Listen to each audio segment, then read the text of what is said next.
Coming up, get a behind-the-scenes tour of an important raptor rehabilitation center that's working hard to keep birds like osprey, hawks, owls, bald eagles, and kites from extinction. Next on Wildlife Matters. With over 1,100 nesting pairs, did you know Florida has the largest population of bald eagles in the whole world other than Alaska? Because of our good weather, tropical environment, and abundance of lakes for fishing, bald eagles and many other birds of prey have been thriving here for hundreds of years. The problem now is they're losing their habitat here in Florida to shopping malls and housing developments. And with our growing population, birds of prey are having more and more fatal encounters with humans. On today's program, we'll visit a wildlife hospital in Maitland, Florida that's making a difference when it comes to saving birds of prey. It's called the Audubon Center for Birds of Prey, and the people here are helping give eagles, hawks, owls, kites, and other raptors a fighting chance. Stay tuned as we get a bird's eye view of these predatory birds up close and personal. Watch how they go from injury to release and discover that wildlife matters.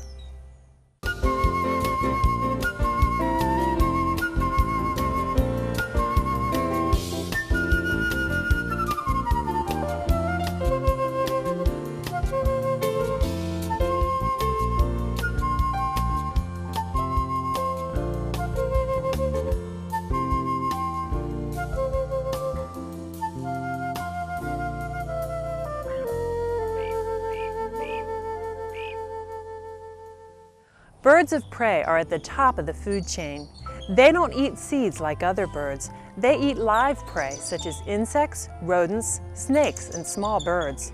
There aren't as many birds of prey as there are birds such as songbirds because most birds of prey only hatch 1 to 2 young each year. And studies show 7 out of 10 young birds of prey don't make it through their first year. That's why every bird of prey counts in the effort to preserve the species. Birds of prey are also very sensitive to unhealthy changes in the environment. If, for example, people use too many pesticides in a particular area, birds of prey will eat poisoned rodents in that area and end up getting sick and dying long before the poison problem begins to affect humans.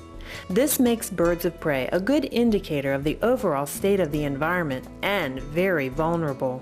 That's why the Audubon Center for Birds of Prey in Maitland, Florida is so important. Since the center opened in 1979, they have received nearly 12,000 sick and injured birds of prey and given them prompt professional care. 85% of the birds of prey that are taken in at the center have been injured due to encounters with humans, such as power line collisions and electrocutions, pesticide poisonings, collisions with cars, and lead poisoning from being shot by a shotgun or from eating a bird that's been shot by a gun. They also take in baby birds of prey that have been knocked out of or have fallen from their nest. It's a big job caring for endangered and protected birds, but someone's got to do it. And we're here at the Audubon Center for Birds of Prey in Maitland, Florida. And this is Linda White, one of the staff members here. And she is going to show us around today and tell us all about this wonderful center here in Maitland. And I guess where people begin here is where they drop off the sick and orphaned birds. That's right. This is our trauma clinic. This is where the birds first come when they're brought here by people who've rescued them. They actually have to knock on this door. That's right. We do keep it closed to the public because the birds here are very stressed, and we don't want them to have any more stress in their life than they already have. So we come on in here, and this is the front desk, and is this where the people actually drop the birds? Yes, we have a staff person from the clinic come in here and pick up the bird. We have forms that are filled out by the public who bring the birds in, and that way we know where the bird came from, and if the bird is releasable, then we are able to put the bird back out into the wild exactly where it came from. The center handles the largest volume of eagles, owls, hawks, falcons, and kites east of the Mississippi River, averaging 650 admissions of injured and orphaned birds of prey each year. It's the leader among North American rehabilitation centers for specialized eagle care.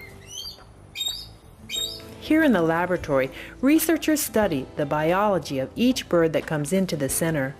Their discoveries continue to add to the overall understanding of raptor biology, the threat they face in Florida, and the status of their habitat.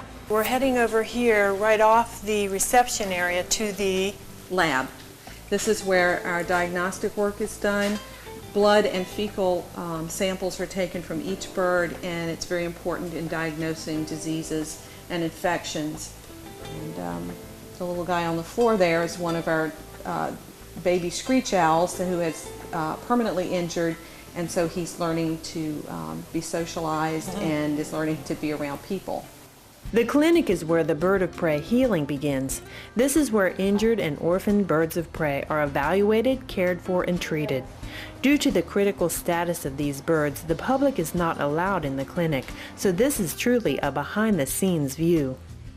Currently, there are 27 birds being treated in the clinic, including one young bald eagle that's very sick. We're here in the treatment room, and this is where you treat the injured birds to get better. And we have Rachel here, who's a volunteer, and Drew, who is the veterinary technician. What are they doing to this bird, and what kind of bird is it?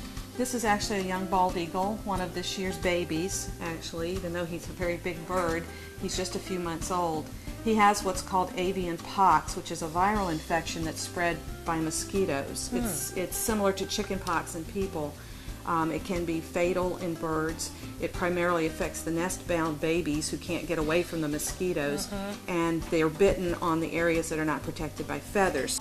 You see the pox lesions around the eyes. You'll notice that the area around his eyes is swollen, and then around his beak he had lots of lesions, and a lot of them have been debrided off, so that's why his beak, which normally is dark, is very light there.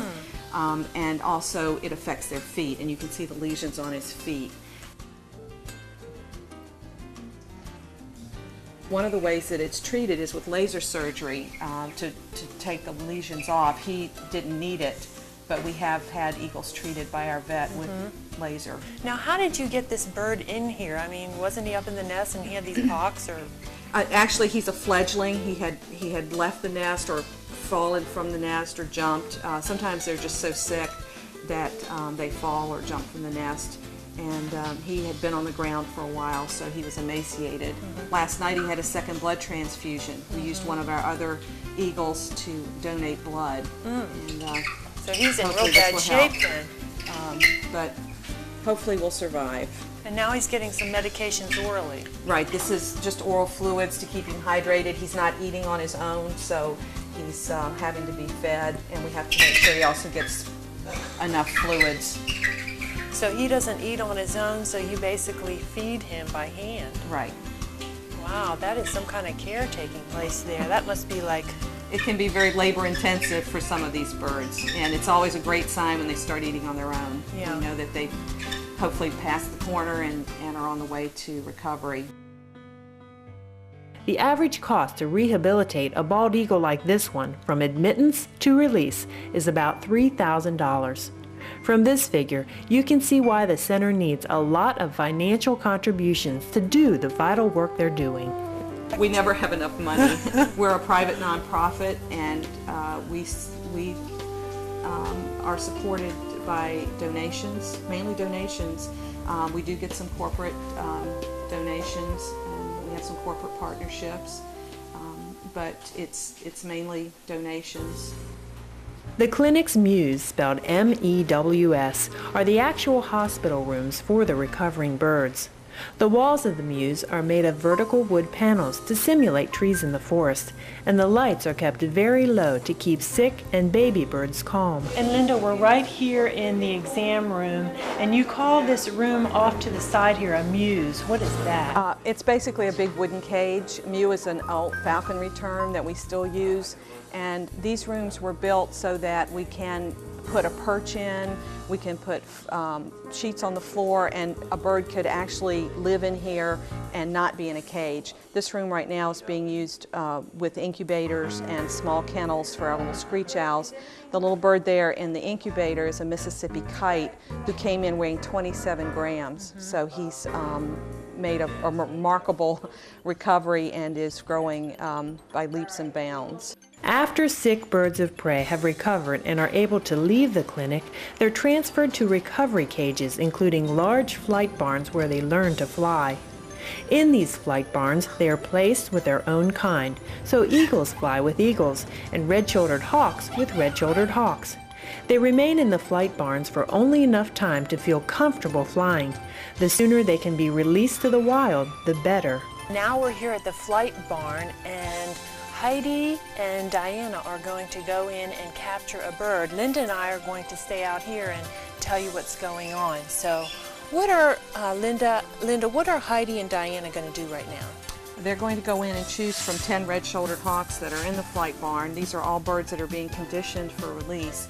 And this one red shoulder that we've had for almost 2 months is ready to be sent back out into the wild. And so that's what they're going to do. They're going to capture him. They can tell who's who because the birds are all banded. So they've got to pick the right one and grab him up, and then he's going to be released later today back at the site where he was rescued. And this flight barn is, once you've gotten the birds rehabilitated, they come in here to kind of learn how to fly a little bit longer distance? Yes, what happens is when they're in captivity, they're not flying and while they're being treated for their injuries, so they come out here to build up their flight muscles and get conditioned so that when they are released, they're as good as new and can hunt and take care of themselves.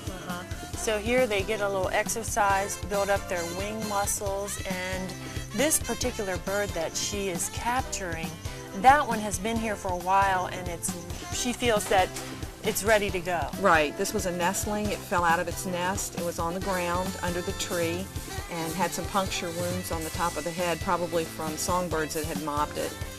But it has been here for almost 2 months, and he's ready to go.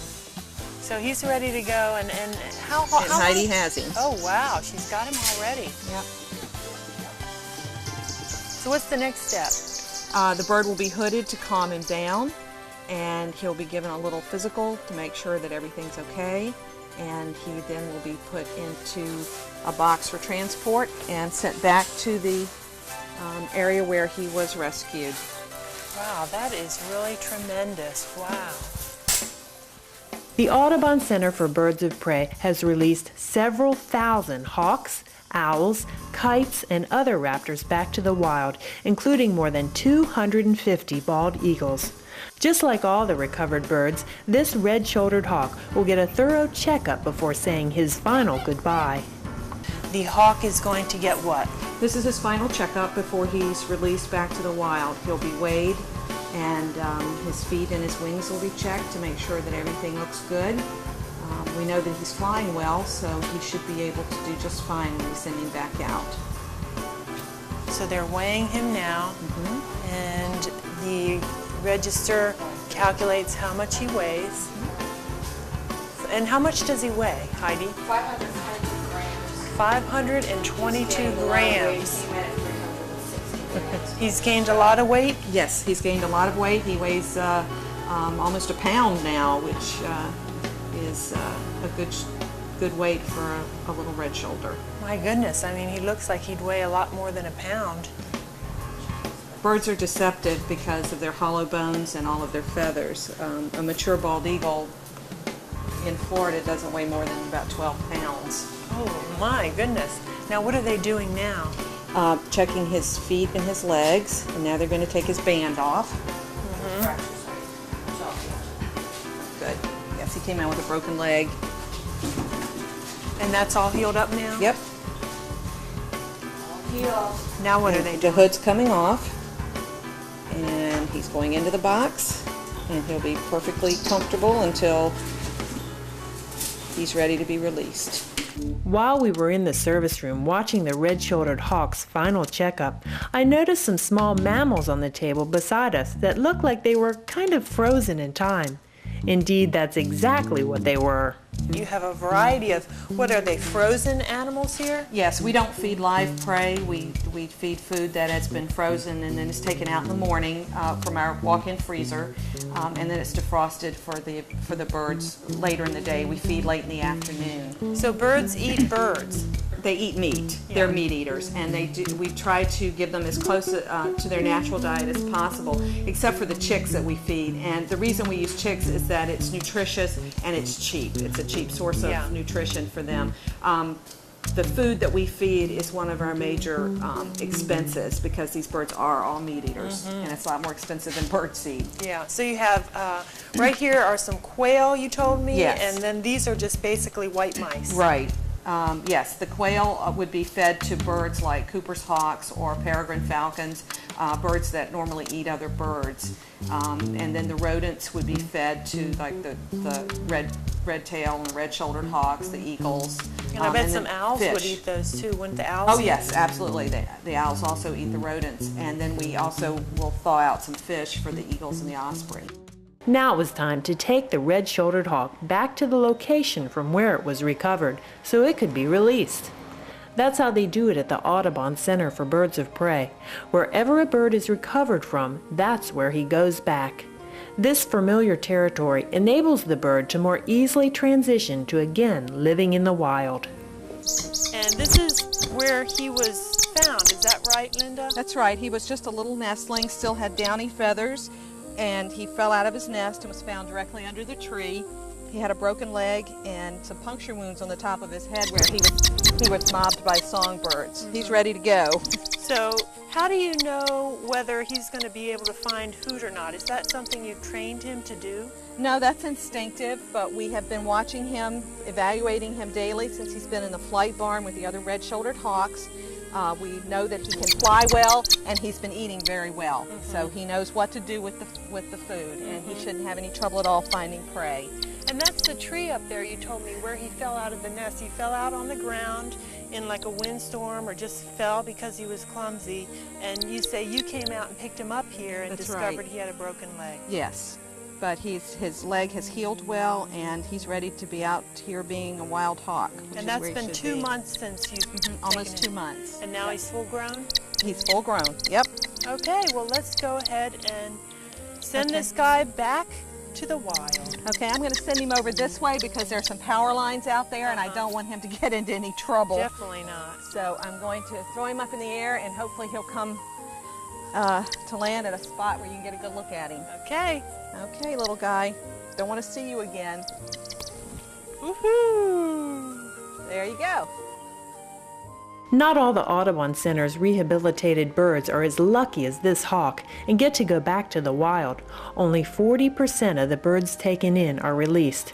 The remaining 60% are either too sick or injured to live or have permanent injuries that prevent them from surviving on their own. The permanently injured birds are either sent out to zoos or to other animal facilities or are kept right here at the Audubon Center for Birds of Prey in Maitland, Florida.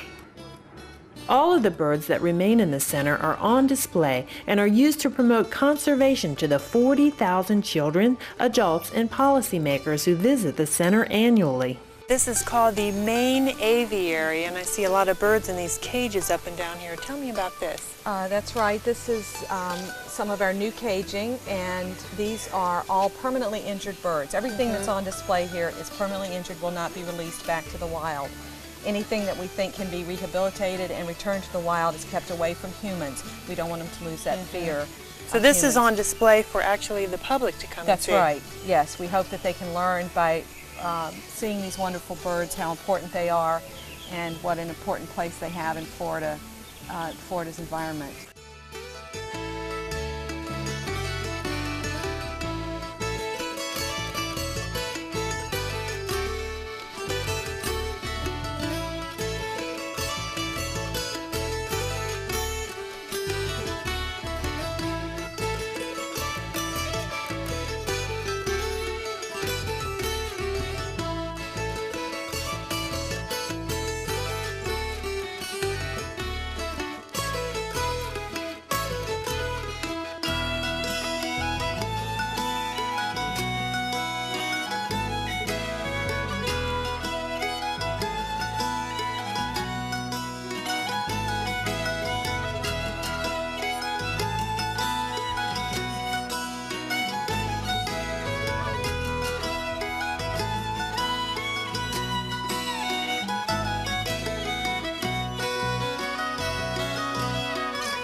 Looking at a bird of prey in a cage is great, but nothing compares to seeing one of these majestic birds out in the open. That's where the bird garden comes in. The public cannot go into the bird garden, but these birds can be viewed from outside the garden gates or from inside the Audubon house. The bird garden is where the center's glove-trained birds spend their days when not being used to spread the conservation message through school-based programs or on-site presentations. This is a gorgeous place for birds to just sit out here all day. What's going on here? These are our education birds. These birds are all glove trained, which means that they've been worked since they were babies. They came in as permanently injured birds when they were just very young babies. They are used to being around people. They're very comfortable with people. And these are birds that we are able to take out, and they can be around the public and are comfortable and are great Audubon ambassadors. And the public is not allowed to go in here, but you're going in here now too. What are you doing? Right, I'm going to go in and bring out one of our bald eagles so that you can get a good close look at her.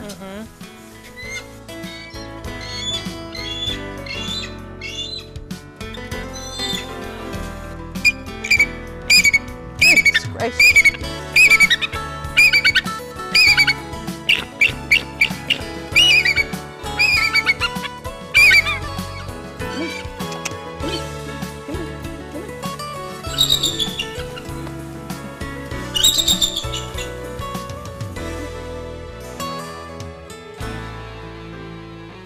Linda is taking him out of the bird garden, and he is a very, very big bird. Linda, how much does he weigh? Actually, this is a she. This is a female. They are larger than the males, and she weighs about 11 pounds. What she just did is called baiting, where they jump off the glove.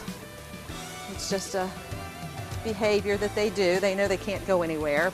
And you've got a good handle on her, I can tell. That's right. We have to be careful with these talons, which is why we wear leather gloves. Yes, they look very sharp. It protects us, plus it's more comfortable for them to sit on this big glove than to sit on my bare arm. I can imagine. This is Paige. She's a 7-year-old female. It takes 5 years for a bald eagle to become a mature adult and to get the characteristic white head and tail. When they leave the nest at 10 to 12 weeks old, they're chocolate brown from top to bottom, except for the yellow feet. And each year they gradually lighten up. And at 5 years they have the white head and tail, which means they're mature and ready to start breeding. Well, this is quite impressive for me. Oops, just took a little poo-poo. To be this close to a bald eagle, which is our country's symbol. I mean, I've never been this close to a bald eagle, and I don't know how it looks on camera, but in person, this is just an awesome sight. This is her God Bless America pose. That is just unbelievable. Yes. We made the right choice when we decided that this bird should be the national symbol.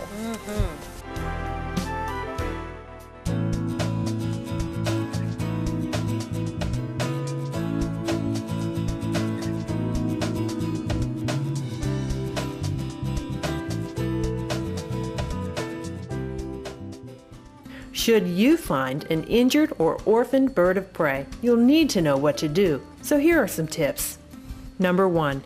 If the bird of prey is a baby bird and is on the ground but does not appear injured, the mother is probably just out of sight and is feeding the baby from the ground as it learns how to fly. In this case, leave the bird alone, or if it's in a dangerous area, move it to a safe location where the mother can still find it. Number 2. If it's a baby bird of prey and appears injured, place it in a sturdy box with good ventilation. Close the lid and transport the bird to the Audubon Center for Birds of Prey in Maitland immediately. Number 3.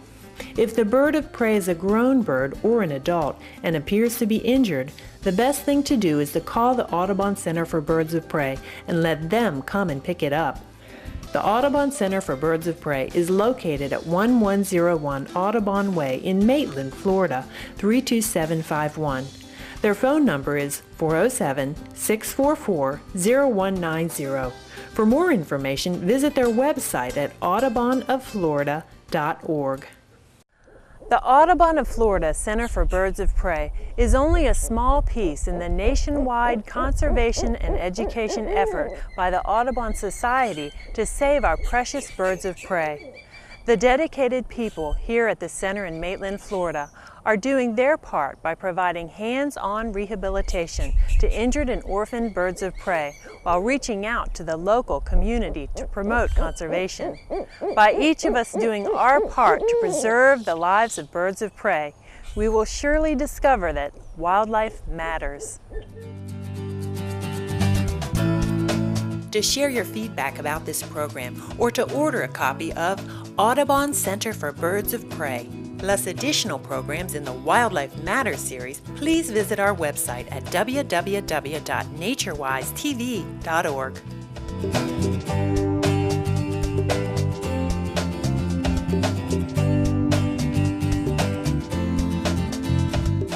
Wildlife Matters is created and produced by NatureWise Incorporated, dedicated to improving the environment through educational television and video.